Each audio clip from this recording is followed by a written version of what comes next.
this could be absolutely historic. A large portion of the American voting population is seeking out a third option for President of the United States. The dissatisfaction with the current two frontrunners is showing in a number of recent national polls. In March, NBC and ABC News conducted caucus exit polls, which showed that 37% of GOP primary voters would seek out a third-party option if Trump was the candidate. In a recent Monmouth national poll, Governor Gary Johnson, who is running as a Libertarian, received 11% of the votes in a three-way race against Clinton and Trump.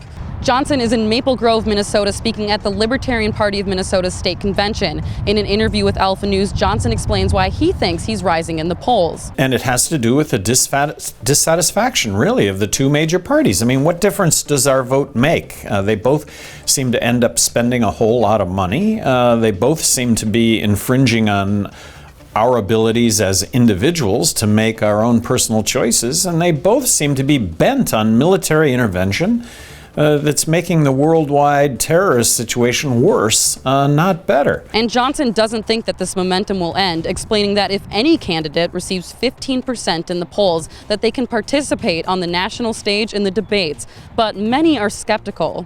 I asked Governor Johnson if he thinks this campaign can be taken seriously enough to receive the 15% needed to participate in the national debates. Johnson says that he believes he can not only achieve this goal, but that it will have a monumental effect on the outcome of this election. The only chance that a third party has, the only chance that the Libertarian nominee has to win the presidency is to be in the presidential debates.